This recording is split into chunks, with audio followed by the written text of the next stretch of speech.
Or what? Yeah, because You've got to go. Yeah, okay. All right, well, let's call the meeting to order at, Dave, we're calling the meeting to order.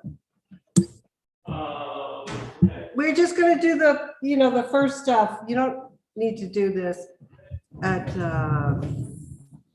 5:38.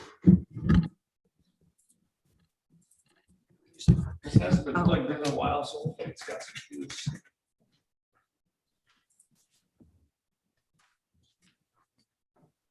So, your motion to accept minutes of the June 7th, 2021 meeting as presented. I'll make a motion to accept the minutes of June 7th. As presented. Problem with them, or I have one question. Is there is there a anyone second? Second? Gordon, do you want to second it? Well, I wasn't here.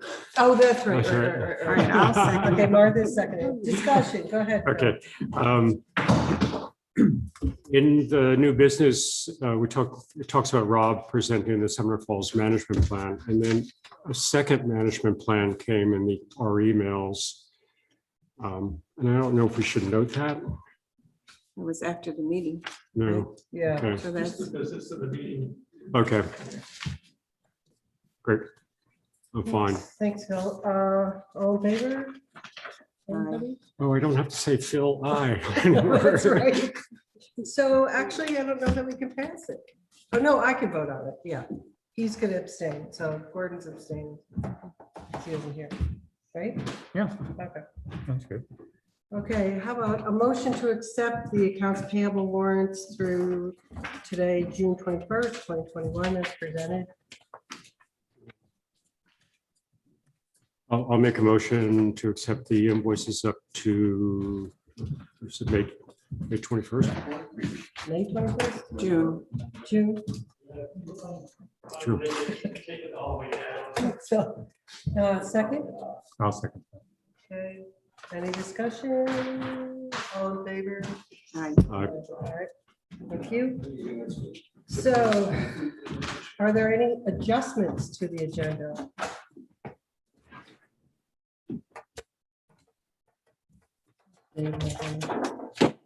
Dave, do you have any adjustments to the agenda? Yeah, we have to push Jim up behind Cheryl. Okay. So, I think we can just I don't think it's. agree to that by consensus. Right, there we go. Yes. Well, maybe- He wants to add something? Jim, Michelle's husband, is going for the planning. Right, commission right. To move him up on the Oh, excellent. agenda. Just the rearranging. Yeah. Okay.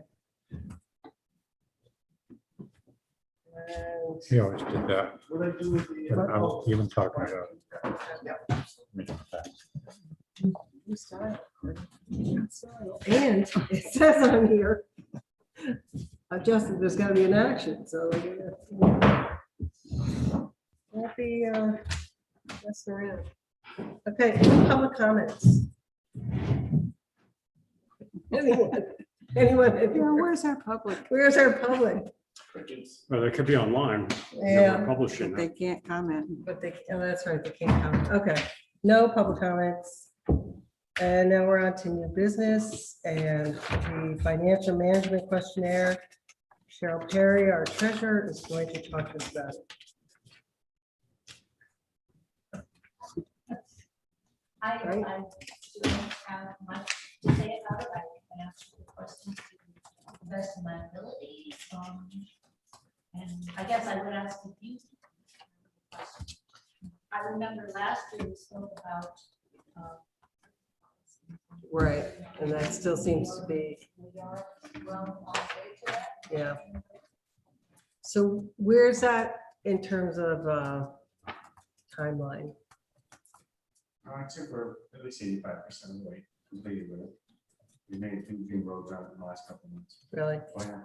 That's true. It seems like a sizable binder. I'm doing the second read. I'm Yep, probably sure. will get it up to more minutes. And will the policies and procedures essentially reflect the list that the questionnaire? Yes, Yeah, yeah, okay. that and what goes on in the finance office. Any additional Yeah. pieces? Great. Correct. Cheryl, I was going to try to do this and failed. In our audit, our last audit, were there any comments that pertain to any of the issues at all? I don't believe there was any comments in that. Yeah, I can't remember anything There was a standing couple out. Years ago, 3 years ago there was, but I don't think there was last year. I Great. think last year there was no comments. Is that findings? Is that what they're called? Yes. So were there any changes from last year as far as the questioning? I didn't think so. So Where does this go? Now that you've signed it and I guess Mary will sign it or something, does it? I keep a copy and as soon as a copy. Okay, in the office. But I don't know if it goes further than. okay. So it's really an internal checklist for us. Great. So that doesn't come from the state? it's almost like an Enron thing. It's just to make sure that the select board thinks about these things. After Hardwick got embezzled. I think it was Hardwick and it was one other town. And after that, they kind of implemented this and said, look, we need to bring this, up. The select board needs to, tune in and make sure that they're aware. We have the audit, so that's, it's looked at each year, but, every, by June 30th of every year, the treasurer needs to present this, and it's really to just make sure that it's, comes in front of you and you understand that there's certain things going on and expectations, and you can't just sit here and say. Right. You know, Were those towns audited? what's that? How did that happen in Hardwick, for example? The lady just been there for too long and, was very comfortable and had a lot of responsibility. Didn't they audit her though? I mean, that. They did, but, the others don't always, Okay. Well, wait, that's just an action item. Anybody else? Ellie, That's just one only question I have. Are they suggesting that you should have training in record keeping? Or you've answered no. Have you attended? I have, Yeah, I wonder if they're suggesting that would be a good idea. I would think that the form, it says the treasurer's form, but given the structure, I would think that they are asking that of the finance office, not the treasurer, Yeah. specifically given the changes in the treasurer's position.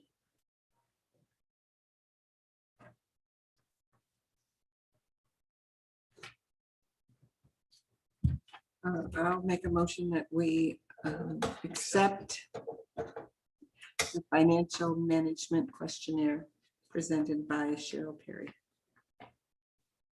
I'll second it. Discussion? We're all I'm good. accepting it? Yep. Okay. Gordon? Yep. All right, All good. in favor. Thank you. Thanks, Cheryl. Do you want to stay for the rest of this scintillating meeting? I might go water my garden. Yeah. that sounds like a You may good not idea. need it with Yeah, that front that's after coming tonight. through. Right. Well, thank you. Thank you. Thank Cheryl. you. Thanks a lot. Thank you. Okay, so now we're on to planning commission appointment. Jim Riley is here. He's written us a letter discussing his background and willingness to serve, which we deeply appreciate. And are there any questions for Jim? He's also attended to planning commission. Oh, And good. he reached out to Oh, good. Jay Okay. directly, due to his open position, and Jay invited him and sat in on to. Oh, that's great. And they're going to be held here from now on. They are, yes, Yeah, down here? right here. Right yes. here, okay. Because they were over in the rec center for years, Oh, but they're gonna be here. Because there's a new position going over in that space.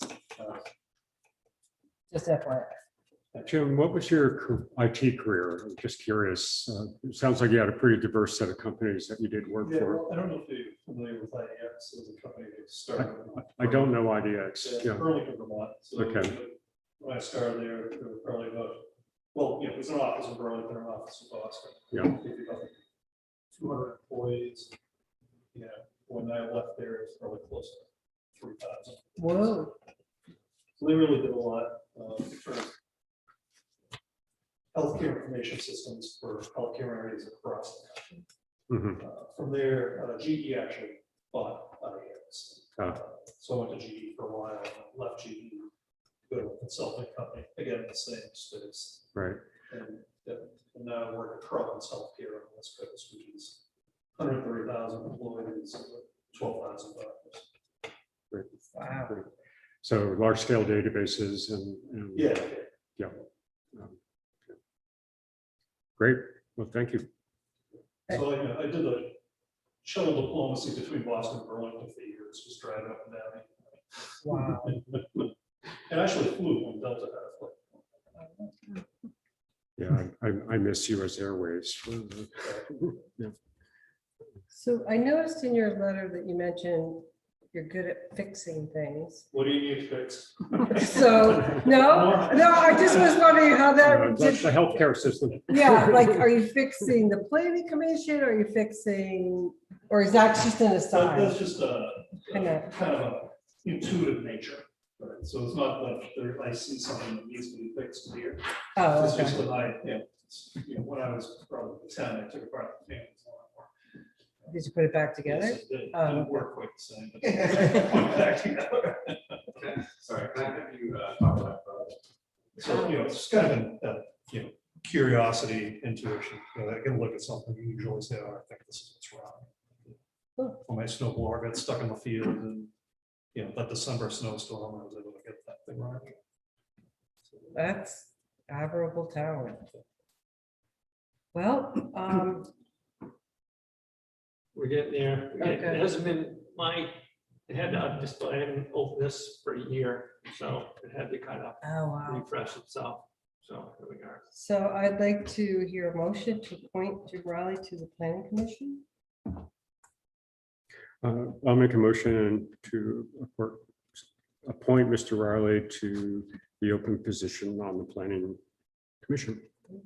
No, I'll second it. Okay, thank you. No discussion, all in favor? Aye, aye, Aye. aye. Thank you very much. Thank you. Thank for you. your Really Thanks consideration. for your time. Yeah. Yeah. Yes. And open the cookies yet.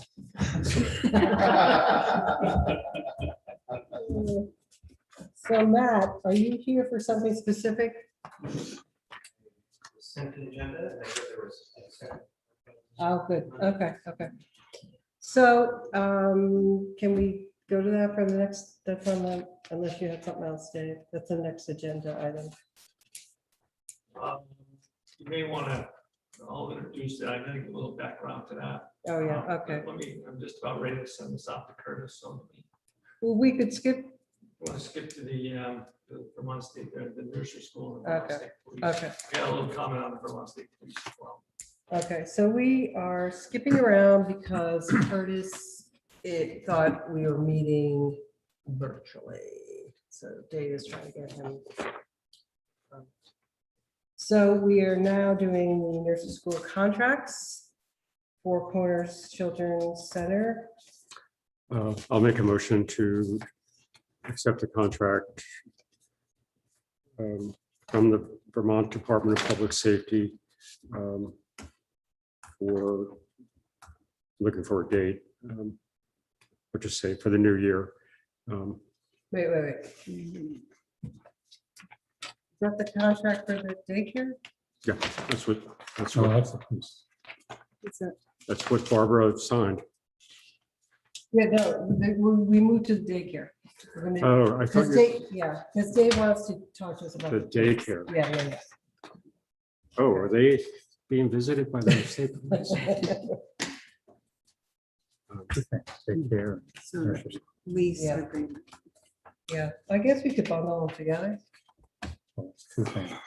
Okay, so They're- two different ones. they're two different. Yes, I thought you were suggesting otherwise. Okay, so anyone want to make a motion to accept the Four Corners Children's Center contract as presented? I screwed up the last one, so I'm giving It's my not a motion. contract, right? It's a lease agreement.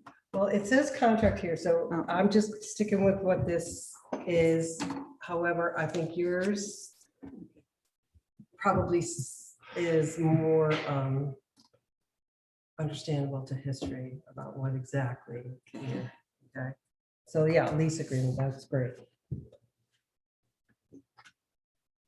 All Is right. there a I'll make a motion? motion Okay. that we accept the lease agreement for the Four Corners Children's Center for the coming year, right? Yeah, sorry, July 1. July 1. Yeah, I'll second it. thank you. Any discussion? Yeah. Are there changes from the previous lease agreements? Or, I mean, it looks standard boilerplate Yeah. going through it. You're gonna have to tell Kurt, this is, I needed to, it wants to update teams and all this good stuff, so I just needed to have done this So Curtis is an out, hour ago. Curtis is out, then, Yeah, it's running really slow and teams needs to be updated and, Not gonna work. they were, let's see. Curtis, Did someone second that motion? Bill did.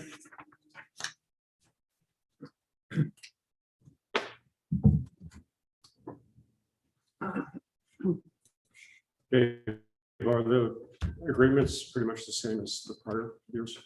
nothing has changed other than the dates. Okay. 2 years ago on the cooperative agreement, we upped their rent or lease, and we did that 3 years ago, I think, with the activity center. But we've been kind of kept the status quo since then. Okay. Otherwise, the language itself hasn't changed. What does demise mean? I as think far it as- was location. When did that? Did you, okay, Does Mosley or something there? I think it's another word for the location. I think it's probably just an old legal term. So I'm telling him that you need another 30 minutes. No, it's. Give up? Just, I need to give up on this. I Okay. can't, unless Brian wants to do it or something, but I haven't used it since Laura Bergstresser was working on the town report, and I haven't accessed it for 3/4 of a year. It's just it's running slow and everything wants to update. And I just need to I'm just telling him technical difficulties. put it in a better place before next meeting. Somebody's here who can fix things. I know. A good thing. I think Dave's tolerance for frustration has exceeded its limit, so I think we should just let it go and technical difficulties.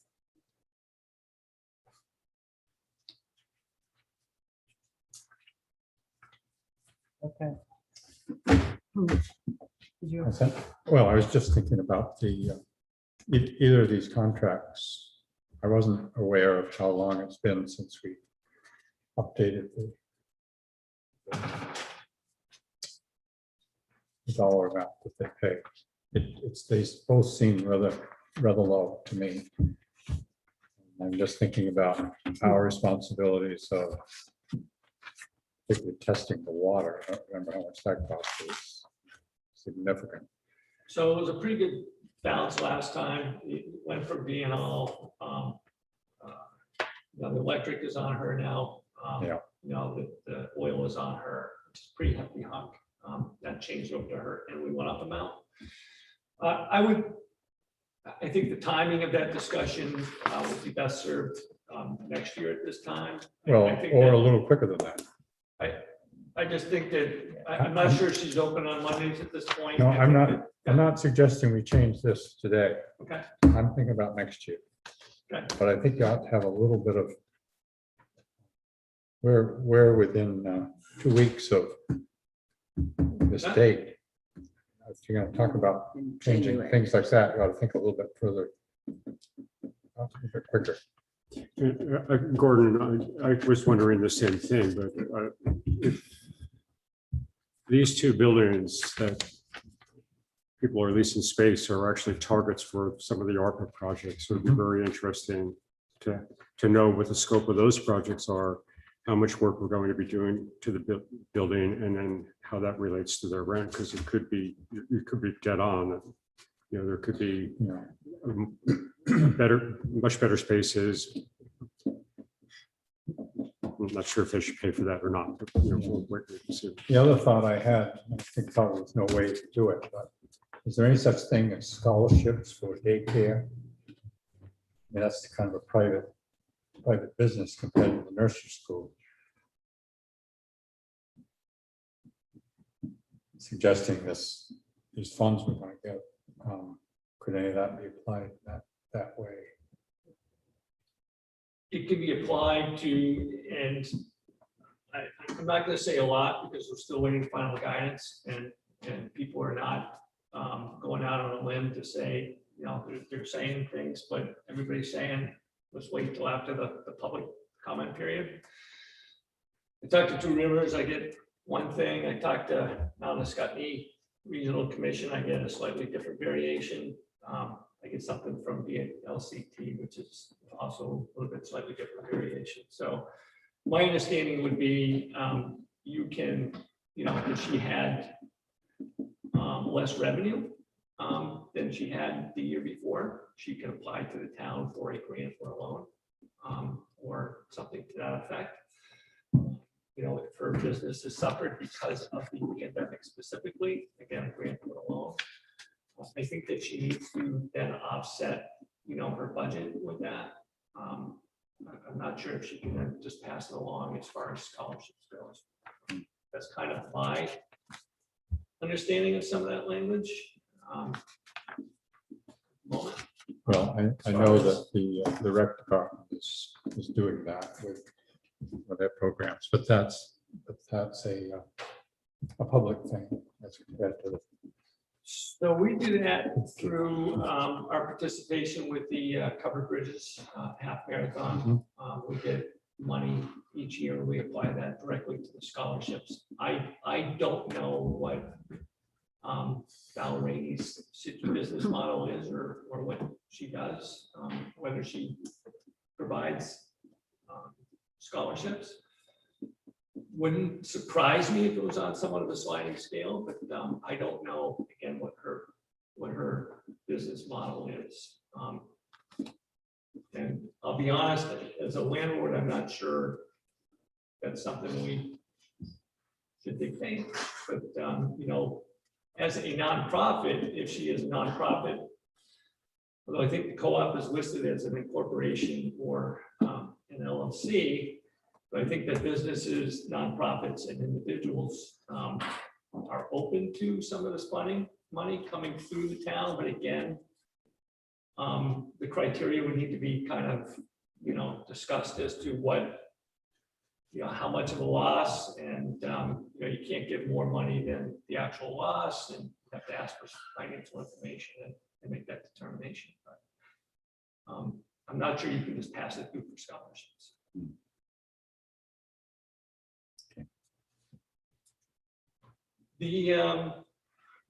I'll just say that, you know, the amount that we ask can be discussed any time during the year.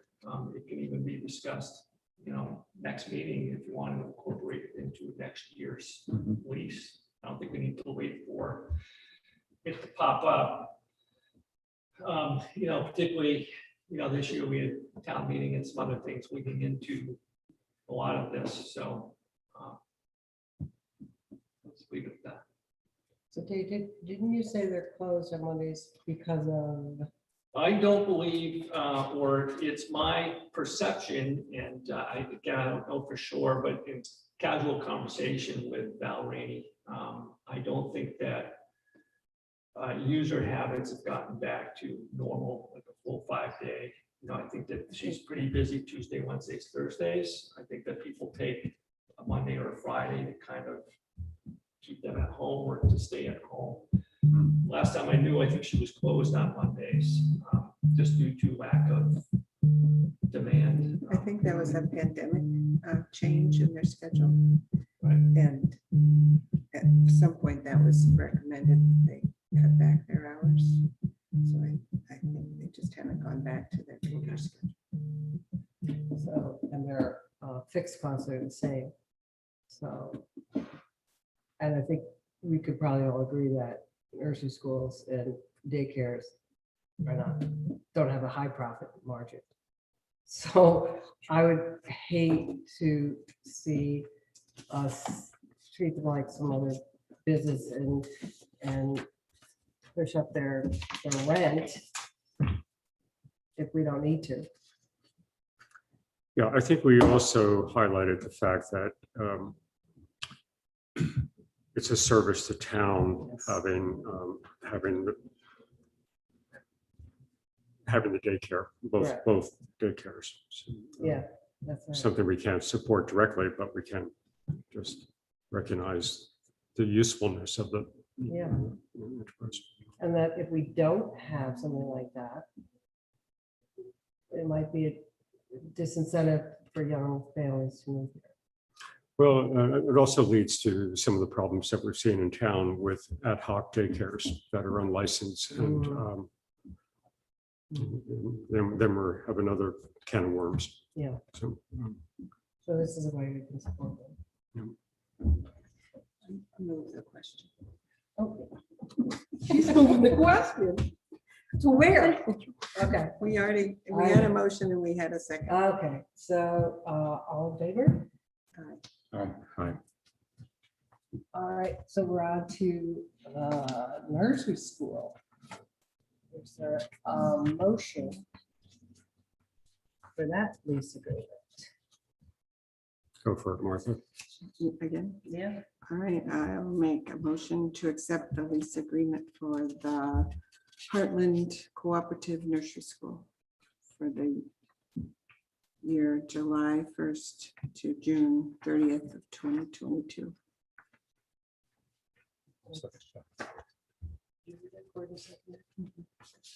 Any discussion? No.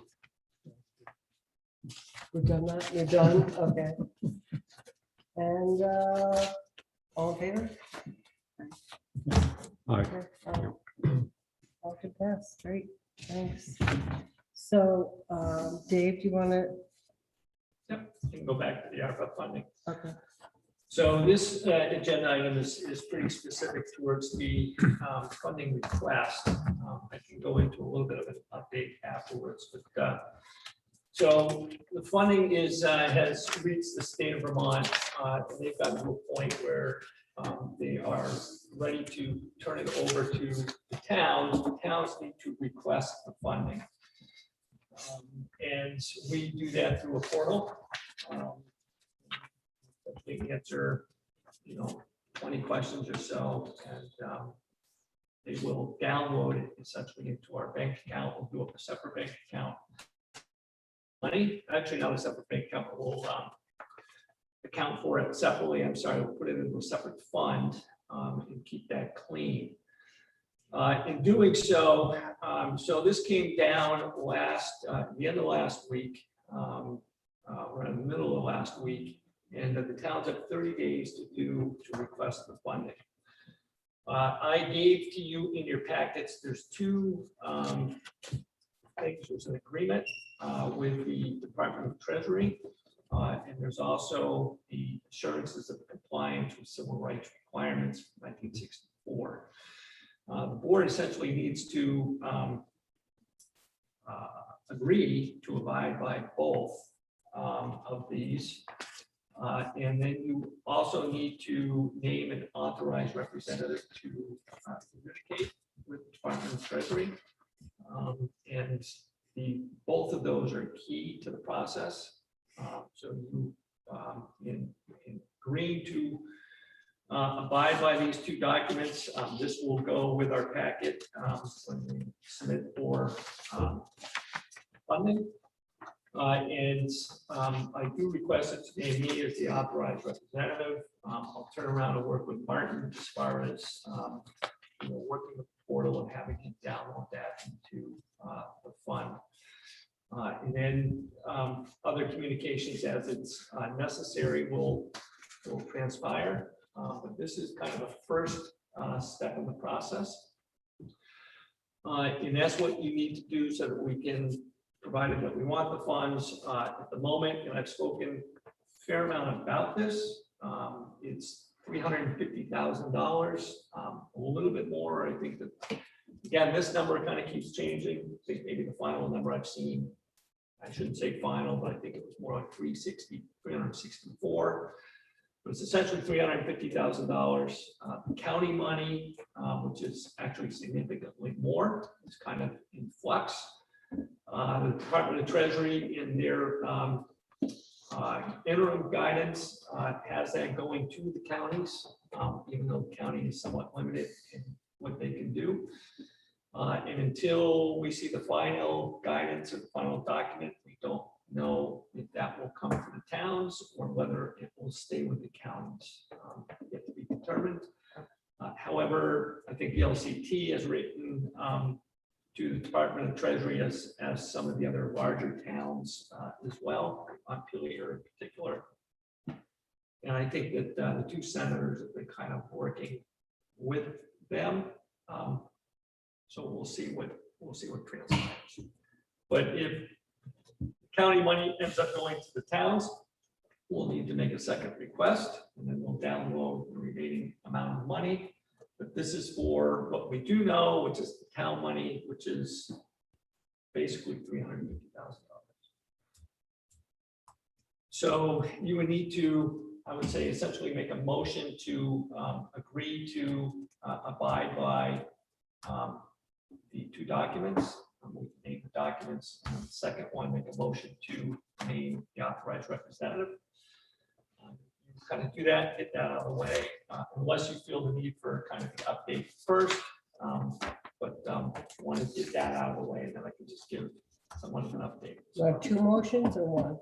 You should make two. I think that even though the authorized representative will actually end up signing it on behalf of the town, I think that to have the motion in the minutes and the agreement to abide by these terms, I think it would be important in case whatever happens.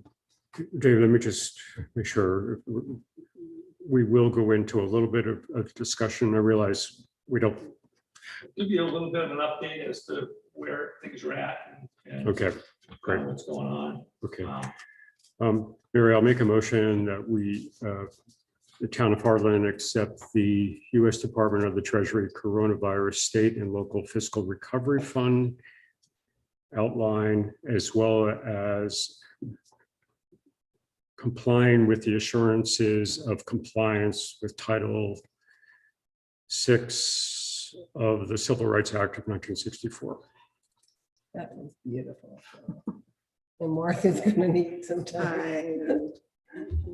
I see them. right You see it, there. right? Yeah, I just kind of paraphrase what was there. So, second, anybody? I'll second. Word second. And we probably don't have a discussion on this, but he's gonna do an update after we, Yeah, I have some questions for sure. In method. all in favor? Aye. Are you in favor of the Yes, motion? yes. And so then, Make a motion that we authorize our town manager, Dave Ormiston, to be the authorized official to sign the Civil Rights Act of 64 compliance piece. I would say that be the authorized representative to communicate with the Department of Treasury. yeah, because you just did the 64 civil rights. Well, Well, that's where the signature Yeah, needs he's to go. got to be on both. You've agreed to abide by that. Now you need to name me as the authorized representative to communicate with the Department of Treasury. And with that, I'll be able to sign. Okay, I'll make a motion that we authorize our town manager, Dave Ormiston, to be the authorized representative to communicate with the U.S. Department of Treasury over such funds. Thank you. I'll second that. Okay, I think we have a consensus. Yep. The brief, a very, very slight, not important. Oh, yeah. Okay, I know. Okay, so now do you want to, Yeah, I'll give kind of a little snapshot of what has been kind of going on the past, I don't know, 6 weeks with this. It kind of went from hurry up, hurry up, hurry up to kind of hurry up and wait. As they came out with the guidance, it wasn't the actual guidance, it was for public input. So public input is open until July 16th, I believe. They'll take the public input and then turn around and finalize the guidance. The guidance as it is it's clear, but it's not type of a thing. I think there's some questions again. In speaking with Tom Kennedy, I get a strong opinion about utilizing this for some things that as far as resilience or climate change, which would as far as infrastructure, which would be upsizing culverts. Talk with some other people and I get don't know about that. So when I talk to somebody about this and I get something from somebody else that I don't see that. So there's not kind of a clear cut uses on some of this, and those that are, I will say again, I think it's fairly clear that you can, if there's a nonprofit or if there's a business or an individual that has been affected, money can be utilized for that. But again, you need to kind of set some standards. It needs to be like a loan or a grant, or it needs to be passed on in some official capacity. I get a little confused if I start getting into the details as to what you can do with the money if they pay it back. Does that go back to Treasury? Is now clean and you can use it for anything? Or does it need to be used for the same purpose? Kind of like a revolving loan fund.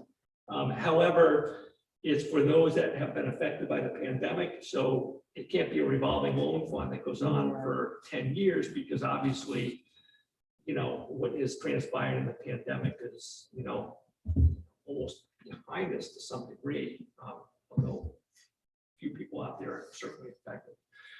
So it's things like that as you get into some of these details and start asking some of the questions as to, okay, what does that look like? What I hear a lot is, we're not sure, we'll wait for the final guidance, and we'll kind of go from there. VLCT has hired an employee or an individual specifically for this purpose, which I think is good. They got a pretty substantial amount of money to, implement a program that is just kind of up and running. They gave a webinar last Wednesday on requesting the funds. They touched on some of this. It'll be interesting to see how she deals with 200 and something towns asking a lot of these same questions. The planning commissions, the regional planning commissions are involved. There is a representative from Two Rivers that will be a point person. However, again, their involvement is, they're not saying outwardly what their involvement will truly be, simply because. See you, Mark. thank you, Have a good night, everyone. you too. They don't know how much money is at stake, how much money do they have to implement a program? They're unsure as to what these final guidances are. So they're kind of like waiting to see. We have a role. We're not entirely sure what that role is going to look like, but they will have a role. Dave, see what I'm Yep. saying. Who's the point person from Two Rivers, do you know?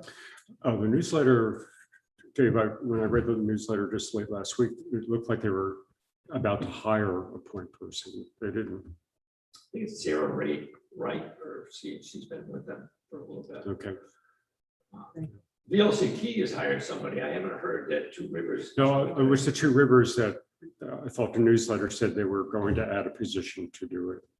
So That would make sense. I mean, in the newsletter, it was vague. So what the regional planning commissions will tell you is that there is money available in this funding to turn around and hire the planning commissions. Their positions. oh, To, oh. you know, Self- to do your Self-preservation, grant, to do your grant management. So Yeah. that seems to be able to come off Okay. their, they seem to know that one pretty well. The other stuff is kind of, you know, muddy, but it's like, oh, well, there's money in there that you can, you know, do your grant administration for, you know, which Okay. is what the regional planning commissions do. It's like, Right, oh, right, you know, geez, how about that? right. Yeah. I think that you'll see their involvement be much like a lot of their other involvement, which will be essentially the grant management. Yeah. I Which think is no small task given the federal guidelines. So, Yeah. You know, other than water and sewer is fairly clear. Again, it says water and sewer, and then it goes into, you know, it kind of dabbles with climate change, but it also is pretty, you know, clear that it is, you know, if you read the Clean Water and the Drinking Water Acts with EPA, you know, it seems that anything available to them is going to be available or available with this funding. I haven't read it close enough to see where climate change fits into that, or whether the intent was climate change kind of yet another thing in and of itself, you know. So that things like that just need to be, you know, truly kind of fleshed out.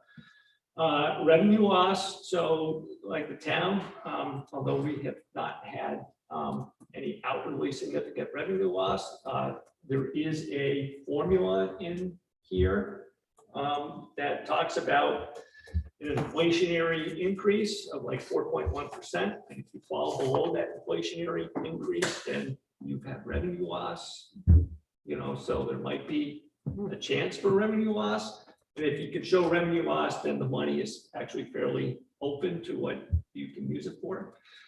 Whereas the other things are pretty direct. I have asked Martin to kind of take a look at that as to what that formula is and how Hartland may fit into that. Again, I'm not resting my hat on that, but it's an interesting tidbit. Again, you would think that it would need to be a decline, but it has more to do with the 4.1 increase and what your increases have been over, say, the past 3 years. So.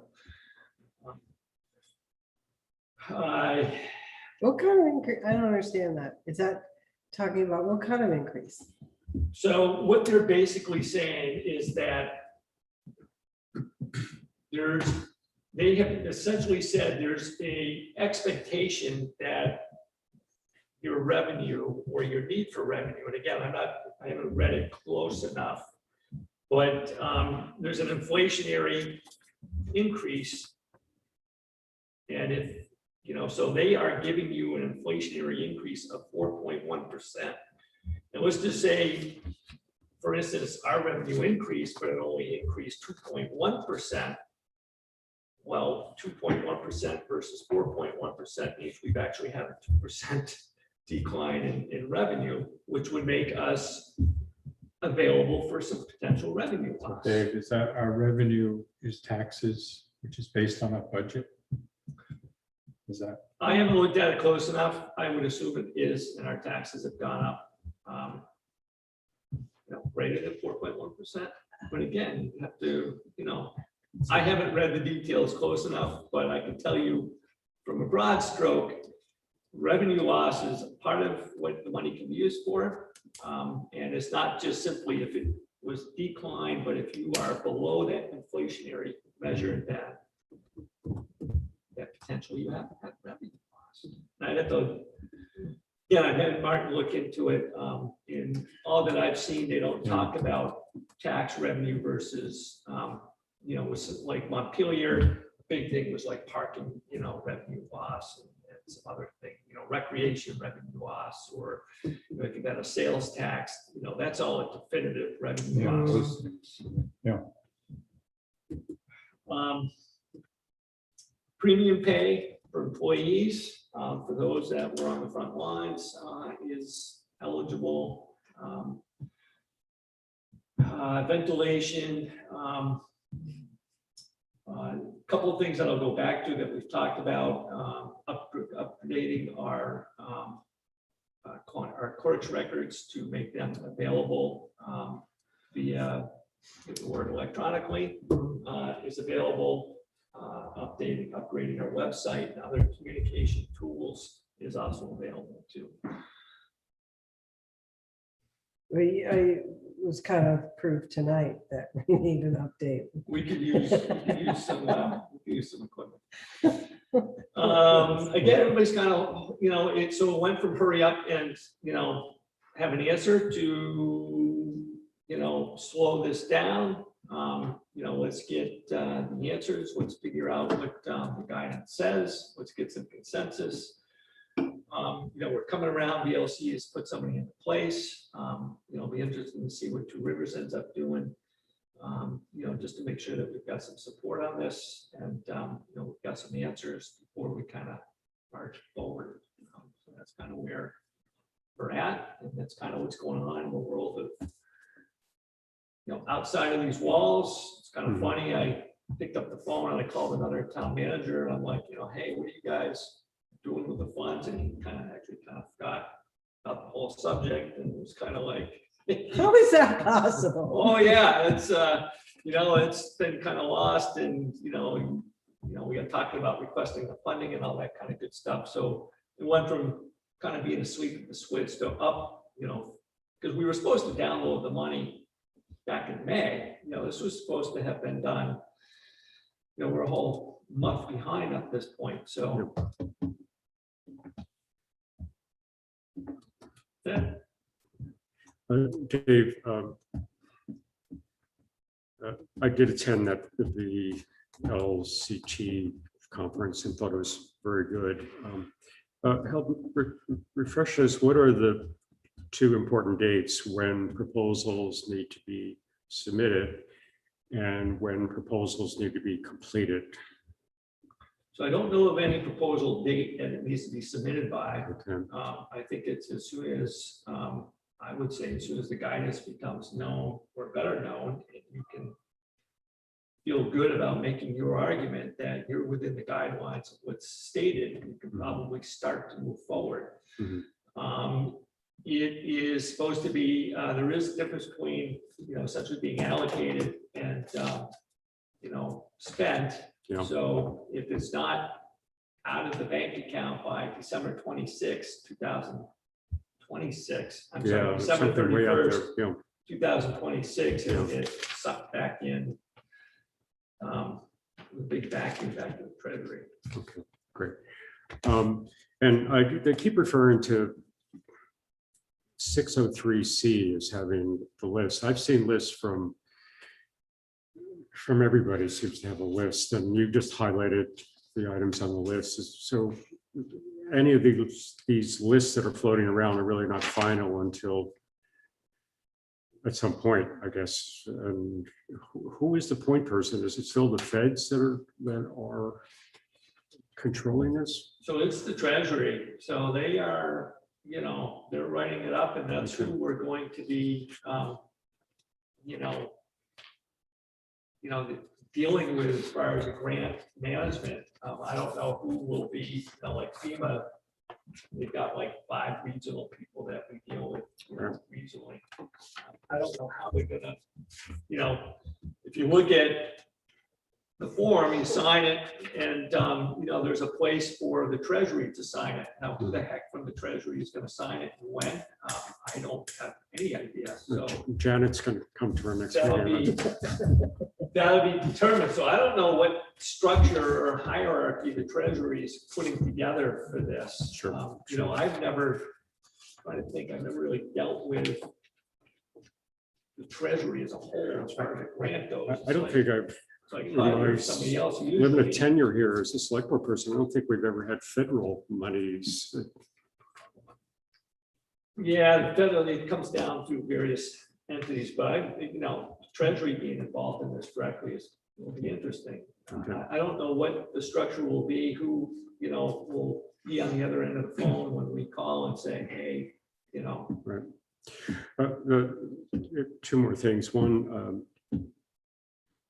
I assume it's not going to be a big amount, but the fact that they're saying we can recover both the direct and indirect costs so that we can, I hope we break out our finance department's time when they're working on any of these things so that they become billable as part of the, I don't know which project they would fit in, but I would want to start keeping track of those hours.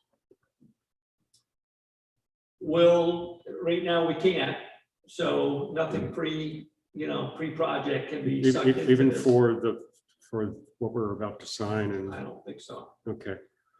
Okay. But, as soon as, to be honest with you, I don't even know what administrative, sheets or what we're supposed to be working with. There's an administrative component, which I've been told isn't overly arduous compared to like folks at FEMA. Mhm. But I don't know what,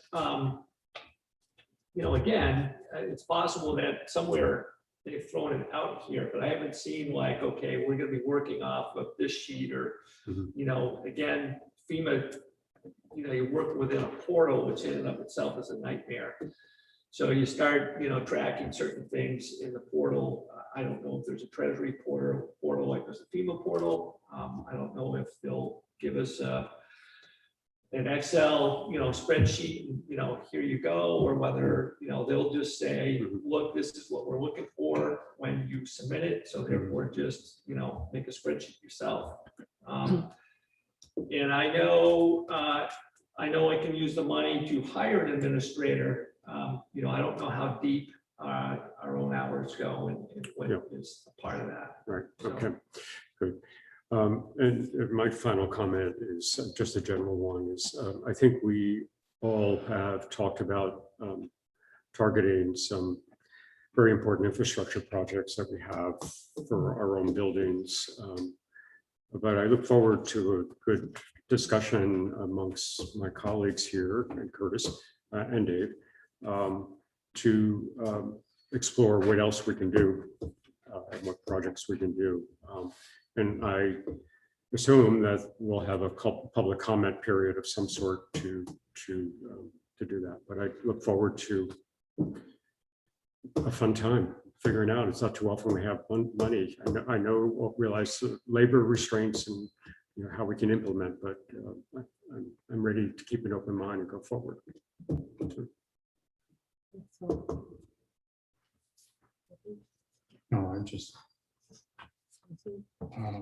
No, I'll just ask Dave, if the things we have talked about, do you think they will qualify? We ask. So I was going to say, Gordon, we're just, Yeah. yeah, we're not sure, right? Yeah. So, On If it's based on our losses from pandemic, I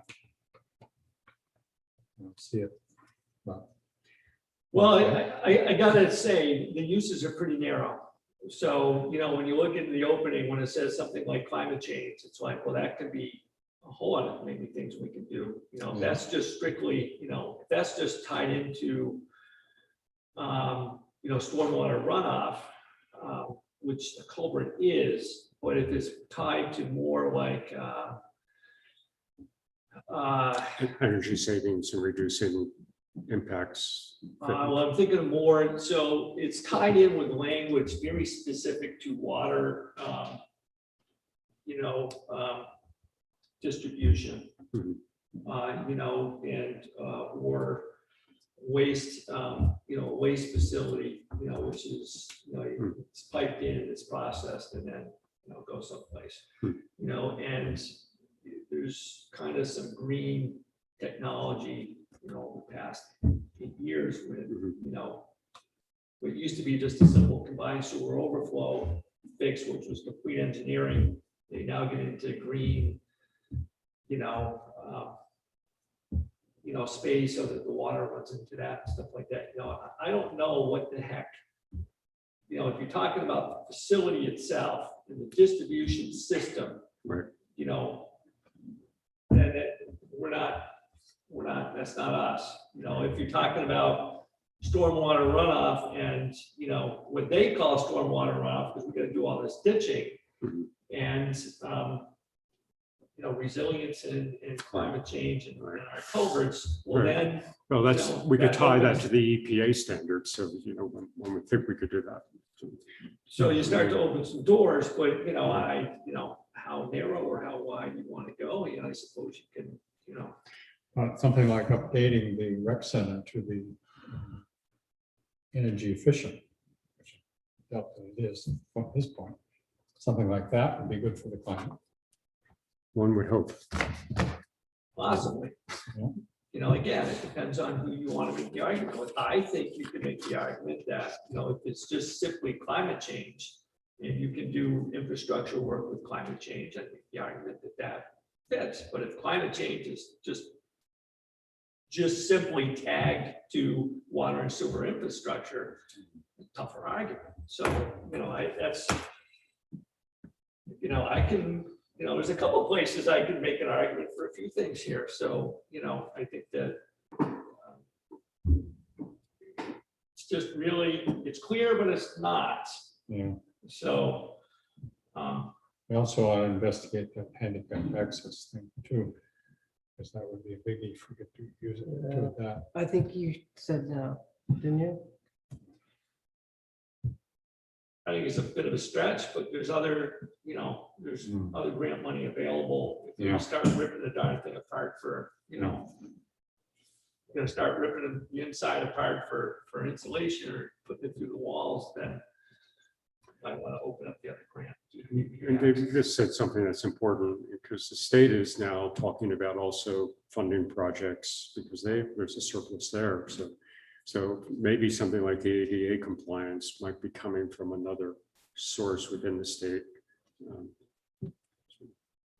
How about that? USDA, I'm sorry? in USDA, USDA? there's significant money going to USDA for programs that can use for efficiency or facilities similar to what that need match, for which apparently this can qualify. I don't think it can match. I don't think they're allowing this money to be a match for federal funds. I thought that was only true under the treasury. For, they're having a conversation about that in Springfield right now. Yeah. They heard more flexibility on USDA than with Congress. There's a lot to find out. Yeah, and I think that's what still is so unsettling, is that we can begin to talk about it, but we're not really sure what we're talking about. I mean, it's a great lyric and one of my favorite songs about, how good people are talking about what they don't know about. So. How about the hydrologically connected roads and the work we're mandated to do? I mean, I think Dave said, yeah, kind of. It's the EPA and it's clean water and it's. But again, if I cock my head this way and want to make that argument, I think I can. If I then sit a little bit this way and I want to make a counter argument, I think I probably can. I'll be honest, maybe camera's on, but listen to Ted Brady. Ted Brady's now the executive director of the LCT. Everything out of his mouth is kind of like I don't know, but it could be. So it's almost like if you can legitimately make an argument, it's a maybe, until someone says no, so. All right. Oh, it's a good problem. I'm looking forward to it. Martha, do you want to weigh in on this? You're done? Okay. So let's see, we are now up to the fiscal year 21 budget update. Did you do Vermont State Police contract? Did you do that? I did not do that, and I circled it too. Got lost in that little Yeah. cluster of Yes, I did. stuff. So do you want us to make a motion, a second, then we can discuss it? You want to discuss it now, and then we'll. I got just something to just, I've got a comment, but, obviously, I don't think the comment's gonna upend, the contract at this point. But, Curtis dabbled with, police discussion, this is another one that kind of pops up, right before July, and we're here. I haven't heard any big, yank to change from the Vermont State Police. The only thing, I guess I will put it out there now, and I, as town manager, this is kind of a discussion I just made a choice to steer clear, just because it's kind of political, quicksand. And the select board really doesn't, seem to want to go there.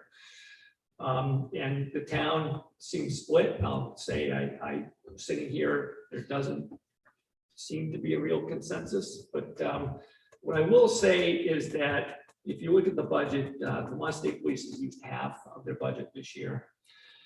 So a little over half, and that's directly tied to their personnel and their ability to, in talking with Lieutenant Kessler, they're working overtime just to fill their own shifts. So by the time they finish working their own shifts, they don't particularly feel like working additional overtime to pick up Hartland. They are, they're around, but certainly, the contract is for 15 hours. This one is down from 1575 the year before.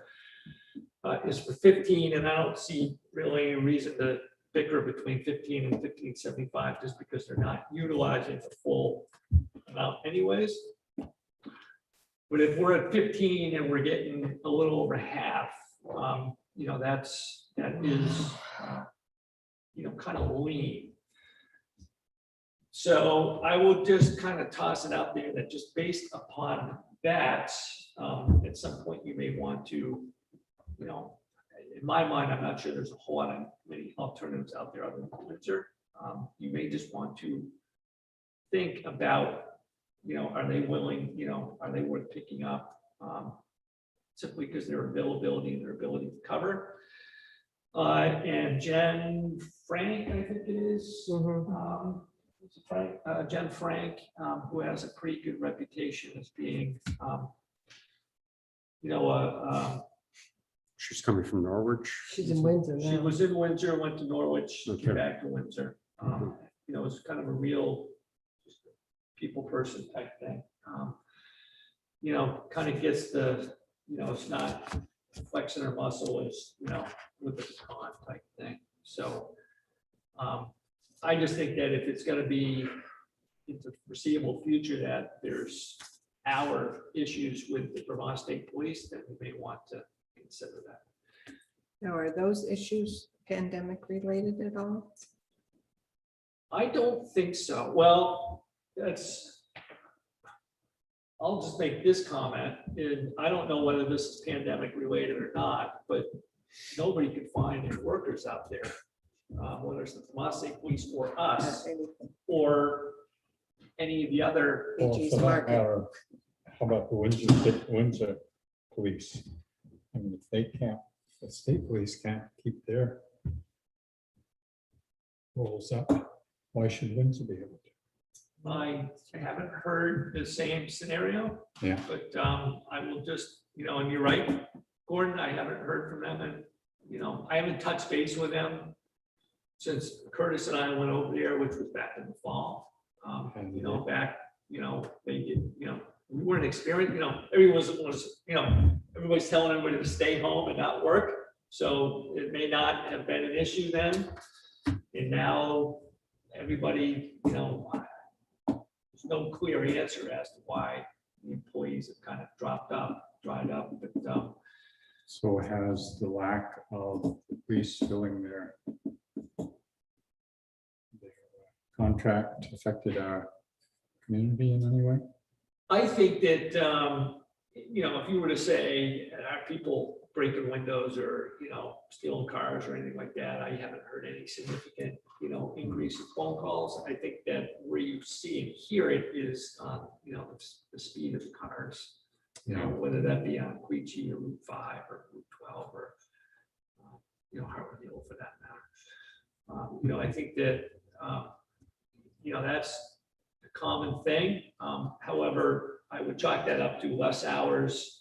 However, Vermont State Police also has not been pulling people over, particularly because of the pandemic. They don't want to get into a face-to-face conversation with somebody. So, they haven't been, I don't know if anyone's been real aggressive as far as pulling people over until maybe, we get into this summer here. But I think the Vermont State Police's troubles with their staffing, I think probably predates the pandemic. Oh, yeah. I think that if you were to go back to the group that, was meeting with Mount Scottney folks that Lieutenant Kessler was actually on, and Dave Singer was on, and, a couple other people, I think that you heard then that, Vermont State Police weren't really banging down the door for these contracts just simply because they don't really have the manpower. And I would even go back to the legislative effort a couple of years ago to push law enforcement, for towns to start picking up a greater amount of, I think is probably a piece of this as well. Yeah, I mean, that's what we heard when we had a meeting with Colonel Yep. Birmingham. So, which is there you go. Yeah, I don't see any good option. I agree that we should go forward with the Vermont State Police for this year, and I'm then just at some tossing point it out open it up. there, I'm just saying, look, if, we're getting 8 hours a week, or something. Yeah, You may want to ask yourself, okay, is it, I think everybody's comfortable with the Vermont State Police. And I think it's very high. We've got like 5 of them that live here. Yeah. So it's all good. I just put that out there that. Well, I think that I saw that in the budget. It stuck out like a sore thumb here with, we're saving money, but we don't want to save money in that particular area. So, But I think this shortage of staffing for the state police is pretty old. That goes Yeah, back 55%. quite a ways. Yeah. Yeah. I think they froze hiring maybe a decade ago, and they never seem to be fully staffed. So, I mean, then they unfroze it. I'm not saying that, but it just seems it's a problem. I don't know. it is, it's a big problem for them. Yeah. That'll be a problem for us too, to have that discussion, but it does sound like if this is going to continue, did she give us any indication that they have a bigger graduating class or whatever? And no. She just, she did, and I don't think, Bill, almost goes back to the conversation. I think you may have asked her, maybe it was back when we were talking with the colonel, but I think you followed up with the Waterbury, we'll call it the Waterbury Experiment, yes, and I think did get calls back from the, it was working, but they weren't sure if they were going to go forward because of what they had to charge to make it work. So it was a two-way street. The Waterbury was happy, but they didn't like the cost. The state police were happy because they could hire 2 people when they put 2 officers in Waterbury. So there's a whole number of pieces, but so they're still looking for project types and scenarios to try to solve rural policing, and as Dave said, the state legislature was trying to push them to stay out of towns, and just do the big crimes. So it's a changing landscape for us. Yeah, I think they kind of felt as though if we can't staff ourselves, why are we trying to staff Mhm. the town of Waterbury? Yeah. I think it was Yeah. kind of like, Yeah, the police academy is pretty, they were having trouble getting people to apply. So. Well, I would like to call for motion because Phil's, you're gonna be Yep. out here at 7. I think this is our last action item for this evening. Yeah. So Anybody want to offer a motion about the Vermont State Police contract? I'll make a motion that we accept the Vermont Department of Public Safety contract to have the state police cover Vermont for the period of July 1st. Thank you, the town of Hartland, through June 30th of 2022. Thanks, Phil. Any more discussion? I noticed this. Did she recently sign this? It appears to be a 20. Right? I don't know if we want that to say 20 I at this downloaded the point. wrong one. Oh, she says. Let me see. I got this one. Yeah. I know.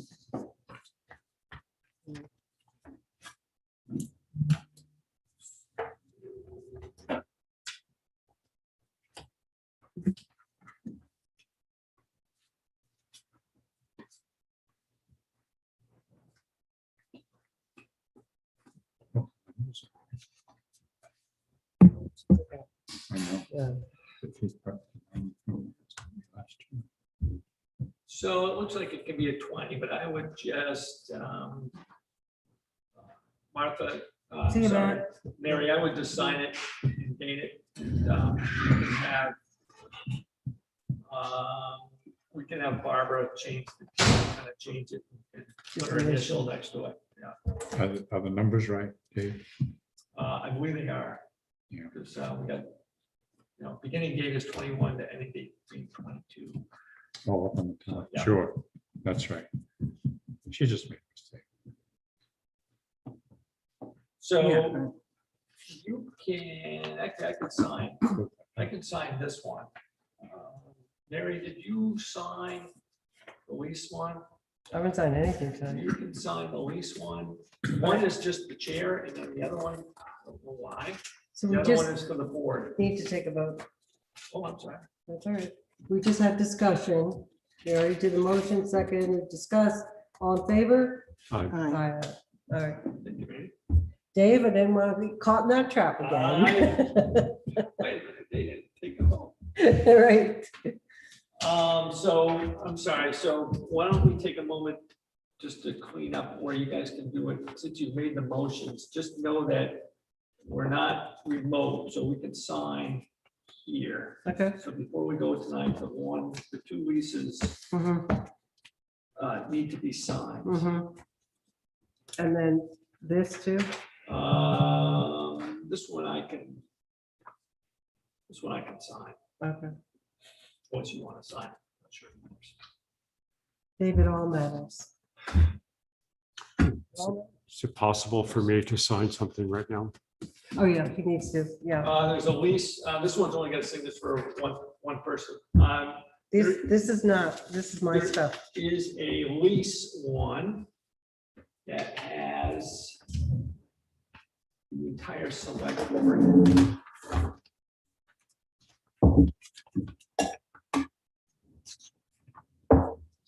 Thank you. Okay. It'll take two, just a long way home.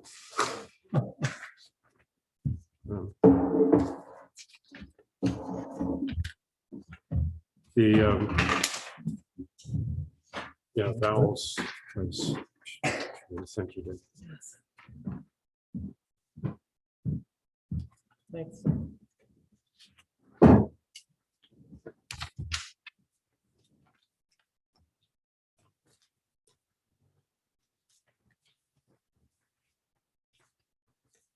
Mary, before you jump to the budget, I apologize for needing to leave. I did reach out to Dave today to ask if he was going to create a job description for the ordinance enforcement position, and he's working on an ad. So I would hope we could actually use whatever he has to sort of then create an actual job description, so we have that on record. Pass it on to you, Phil. the job description Okay, thank you. at some point. At some I'll point. probably put the advertisement out first, but Yeah. probably, Oh, you have it. Great. No, I that's- have that's- the job description. But I don't, I'll probably put that out to get things going, but if you want to job ad, I'm sorry, if you want a full-fledged 2-page job description, I'll put that together. Yeah. Send it to you guys. Well, I would think that we would want it for the candidate as well. I think the advertisement sums it up pretty good. Okay, excellent. Okay. How about the other one? I'll see you on the 4th. No, that's just for you. Oh, really? That was just the Oh, chair. okay. So, all right, let's talk about that. We're in March, Yes. okay, Gordon, So, so enthusiastic. Who's got the sign? I do. Is that what You I have? do? Okay. Yeah, I did recently remind Curtis that he has an obligation on the 4th because he hasn't been with No, us. no. You wouldn't know. So, And what did he say? Nothing. so we've met before up by Jerry Burns's, mhm. because it's shady. The sign shop. Yeah, okay, And then we just, jump in. our renegades would jump in wherever we want to jump in, I guess. Push the Boy Scouts aside, jump in. I don't know, all the babies have to wait. Yeah, Dave will know if the time changes, right? But you're still I thought it was gonna be 11. 11 o'clock. 11 o'clock, where you would sort of put an if there, if it was, It's 90 1,000 degrees. degrees. We'll Yeah, we'll have to Oh. do something a little bit different. Yeah. If we'll make that call, but we're gonna be kind of hesitant just because of churches are gonna be going on. But, Yeah. and we don't want the the aging population out there in 90-degree heat either, so. okay. The idea is church will be over By 11. at 11. Church is at 9, so we'll be over by 10. Yeah, Oh, by 10? Oh, okay. they got an hour. Okay. Paul had asked us to kind of, he said the last time it was on a Sunday, it's had an 11 o'clock start time, so we went with that. Yeah, church. This is I don't know. or early. Yeah. How about this church up here? It's So you're at a that one, right? combined service. It's all gonna happen there. It's all going to happen at the Brick Church Wow. They- In person. in the churchyard. Very ecumenical. Wow. It's a tradition to have a combined service. On the 4th of July. Well, on the Sunday closest to the 4th of July. Thanks, Val. Well, Cookies are here. you're invited. She didn't put raisins in them, but Gonna wait till the camera's off, so the wife doesn't. Between putting the cones out and stuff, maybe I could. Remember to go help us put the cones down before, and then we can all go over. that would be nice. Thank you. Oh, you're welcome. All right, Phil. Okay, so we got all the action items done and, okay, well, I don't want to be seen eating on camera. I That's know, okay. crumbs spilling out of my mouth. So we are now we're at the budget update. Okay, budget. So we are, this is through the end of May. We're 91.66% expensed, or should be. I will kind of make this fairly quick because it's the same story as you've been hearing for the last 3 months. What is becoming clearer is the fact that our revenues and expenses are looking pretty good. So on the general fund, the revenues are over budgeted or over what we budgeted. Yeah, And the expenses are under what we budgeted. Now, I'm not gonna go crazy and say, look, this, is 200 grand or whatever, because I think we'll let, the end of the month and we'll close out, kind of shake out. And we'll kind of go through the audit for final, but what I think I can say is that both the general fund and the highway fund are looking pretty good. I have to look at the general fund a little bit closer to really get a grasp for the differential there. The budget that you have actually has the $42,000 that we agreed to put into the reserve accounts or the scholarship account, the other ones for the rec center. Yeah, So that actually goes away. So this is $42,000 on the revenue side more than what it should show. That just hadn't been made before the end of May. And there's $11,000 in for Ryan's for archiving and for digitizing his records for record preservation. mhm, That will go into a reserve account, so there's $11,000 that's in here that will go away, kind of taking it away from revenue in the budget. But nevertheless, it still looks pretty strong. And I think there's, it's always a little bit of a crapshoot with the schools. So the tax revenue is showing a little bit more than anticipated. The police spent less than anticipated. We did, the sale of the 21 Fort Brook Road did catch up with us, but we had $25,000 for a cleanup that wasn't there, that we shouldn't say it wasn't there. It's we didn't have. potentially still there, even worse, but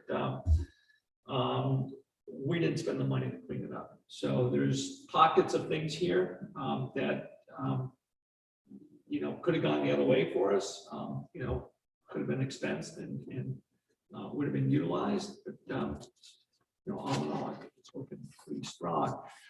On the highway side, I am happy to report that both the FEMA money and the Martinsville Road money has come in.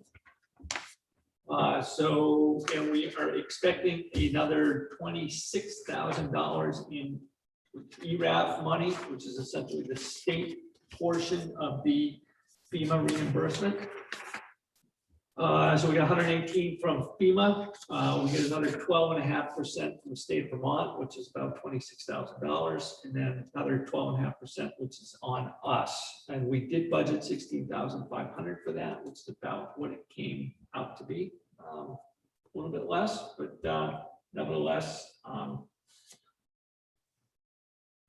it's looking strong. So with that money coming in, that FEMA money and the Martinsville Road money is not in your sheets here, but it did come in at the very end of last week.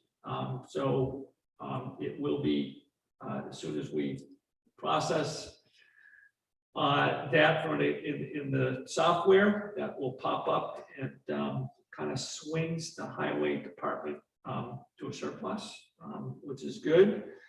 We had held off on our paving by about $40,000 to $50,000 because we were trying to build that surplus back up. If you recall, we did 2 years worth of paving the year prior, and then we tried to hold off to make up for that 2-year differential. So the surplus at the end of 2020 was about $310,000. We were trying to get that back up to $350,000, and I think that we certainly did that and a little bit more. So that is all pretty good news. So stars kind of aligned for us. I'm not sure how that fits in with revenue Decline doesn't sound good. So, that's what makes the whole thing kind of a crapshoot. So, Do you have any questions, Glenn? Well, Well, only- we're just on the budget update. I mean, Yeah, I know. That's right. okay. Then we'll ease into the managers. reports. Yeah. And Dave, just to make it connected, the Martinsville is for the culvert down here, Correct, and the FEMA money is for the bridge, correct. 4 corners. And Clay Hill Road, we had to eat. Clay Hill Road, we had to eat, but if you recall, because of the pandemic, they didn't do any of the state structure grants last year. So what they did, instead of giving out the grants, they just gave towns money. So we got $42,000 from the state of Vermont this fiscal year, which is in here, just because they didn't have a grant program last year, because they weren't sure if they were gonna be able to do any of the, how the projects were gonna work, if anything was gonna be done, so that's kind of how they did it. So that $42,000 actually offsets that Clay Hill by maybe $5,000. Clay Hill one came into like 35, 37, I think 37 by the time we were done with it. So we also got some help on that one. So it was, I Too don't, good to be true. I don't think I've seen anything like this year with the grant. Anyway, it's So interesting. the FEMA reimbursement was for the culvert. The at Mace Four Hill, Corners. the Mace The Hill Mace culvert Hill, not at the the Not Four the bridge. Corners. Not the bridge. The Martinsville money was for the Martinsville culvert, which was also a culvert. And then Clay Hill, would have come out of our pocket. We would have been $30,000, $37,000 short on that. But we got $42,000 from the state of Vermont, just because that's how they decided to deal with the grants. So And who's paying for the bridge repair that's upcoming in August? State, right? on Route 12, that is a state project. So that's managed and paid for by the state of Vermont. That's amazing. We don't have to do anything and no money? Not a thing. And they're giving us police services for Mace Hill and Bowers, I think 24 hours a day for 3 weeks. 24 hours, there's, somebody has to stand up Yeah. there all night long? That's what I was, That sounds like. I said, oh geez, maybe not. But then no sooner did I say that, I was kind of like, oh, wait a minute. Because the Mace Hill culvert really is not built for, so if a tractor trailer comes through at midnight and there's nobody there, there's no way in heck he's going around Route 4, all the way into White River and around. If he knows that Mace Hill exists, I assume when we had our project, the amount of trucks that got caught trying to go through there. And Really? yeah, the people that lived down there thought it was the signage that was confusing them. I think it was, they were just accustomed to going that way to bypass the state bridge. Anyway, Now, does the school know about that? Because when school starts, that's going to affect the bus routes. yeah, I think I'll have to remind Bill and the bus folks speak, and they'll need to be alerted. They've got, they will be able to do Mace Hill, at least Rice Road, but there will be issues with that. We'll have to work with that. So David, if the paving happens when they're working on that bridge, how is that going to work? So we've communicated, so for our paving, we've communicated with Pike, and my understanding is the plan is that they plan on doing County Road prior to the bridge project, and Mason Bowers would be done afterwards. Yeah. Now, I'm a little nervous. This project is supposed to be done October 1st. Pike gets off doing other things, and they're take care of whatever's on their schedule. And if they come back like November 6th, doesn't excite me just because it's getting too far into the season. So if that's the case, we'll do what we did with parts of Brownsville Road. We'll probably do that in the spring before the fiscal year ends, and try and squeeze that in. So, but we were going to split that up.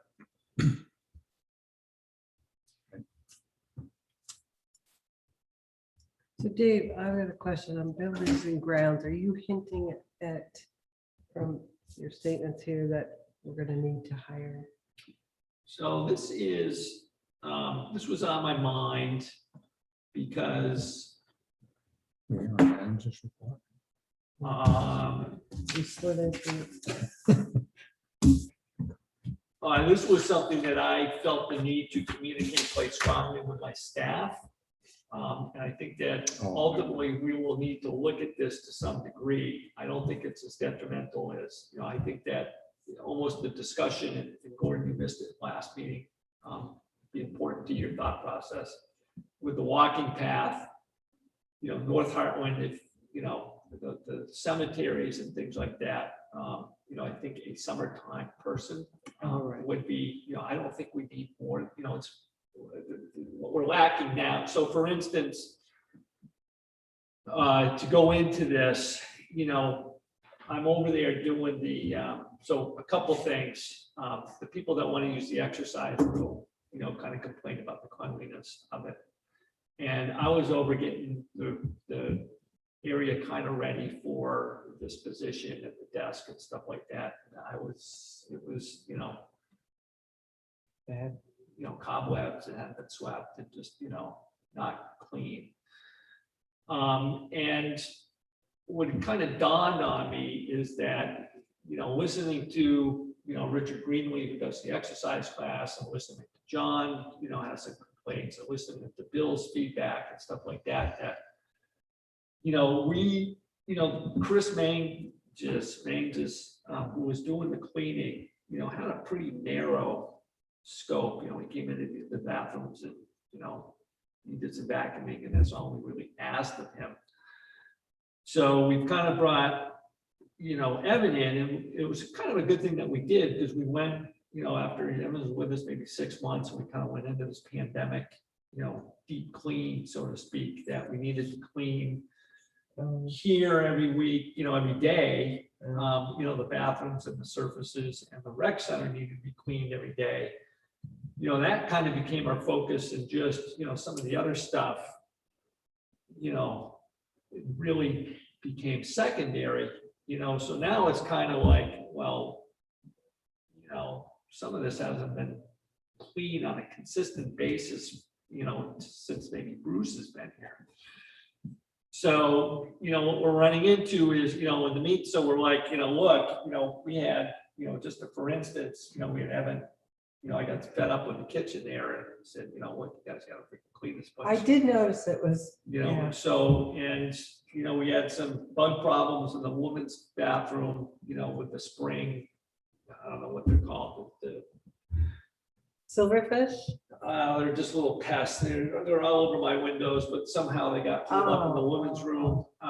You know, so we had to do, you know, we did a deep clean there and a deep clean of the men's room. You know, when we start getting into this, and it's like, you know, okay, this is, you know, needs to be done fairly, you know, it's not something that needs to be done weekly, but, you know, monthly, or, you know, some of this quarterly.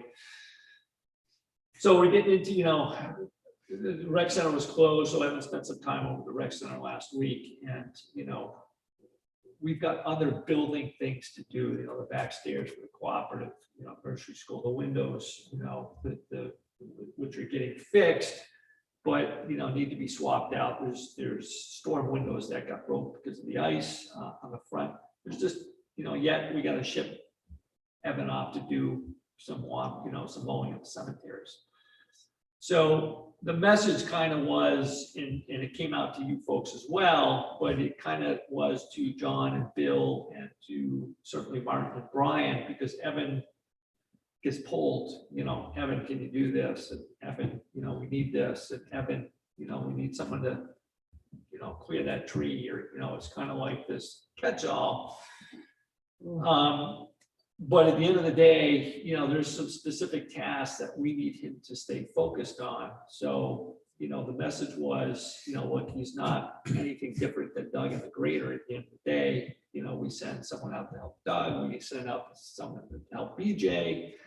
You know, if Evan's not getting done when he needs to get done, then we kind of need to shore that up. So that message was kind of passed on to John today. He was back a little bit today. It was passed on to Bill last week and the staff during the staff meeting. But it just comes down to, you know, I think my message to them is, you know, look, you know, there's more to this than just emptying the garbage cans. You know, there's some duties here, and you know, you get Nancy calling, you get John calling, you know, and you get pulled pretty quickly. So if I were to make a recommendation, I think that particularly if you were to look at, you know, some of Rob's, you know, things with Summers Falls, Right now, the tennis courts over North Heartlands, need to be washed or resurfaced. John's had hip surgery, so the net hasn't got back up after we fixed, the fencing on that. There's some other things that, could be done. There's things that, Foster Meadow Fields that need to be done. Tie that with cemeteries, a number of things. I think that complements it. I don't think this is, those are seasonal things. I almost think that, I've seen other, Hanover, Hartford, Woodstock, all these towns hire a summer person.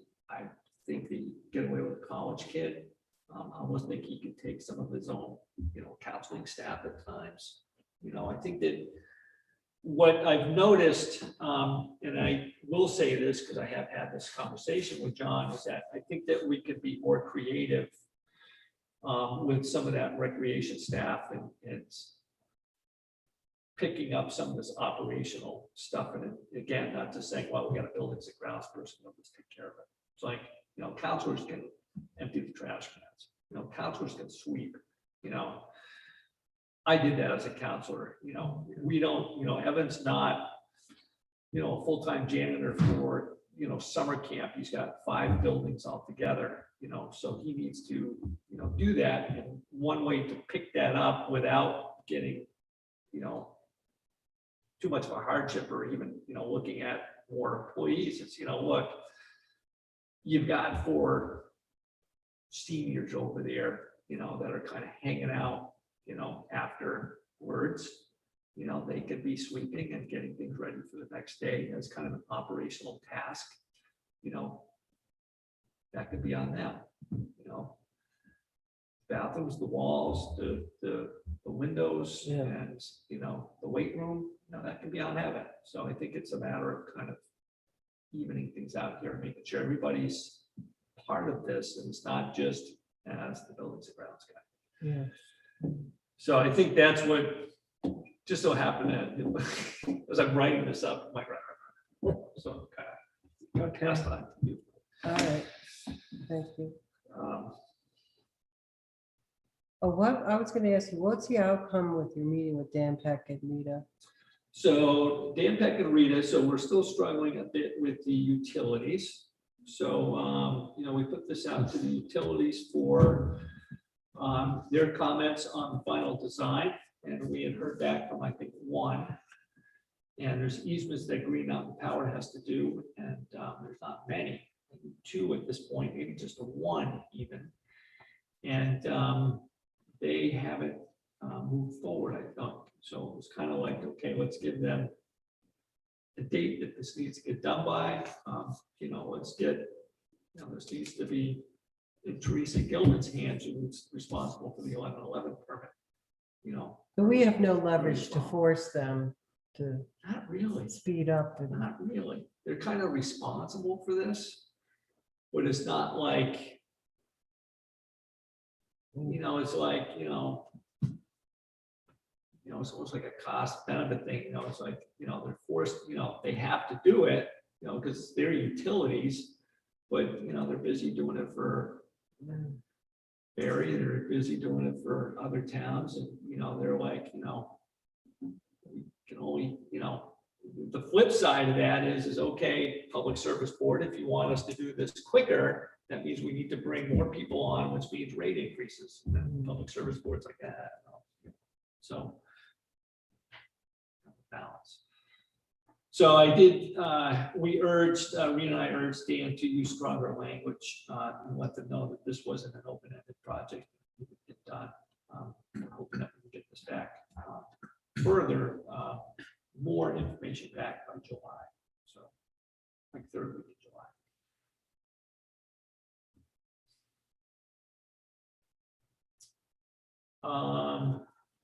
So I'll just kind of roll on from there.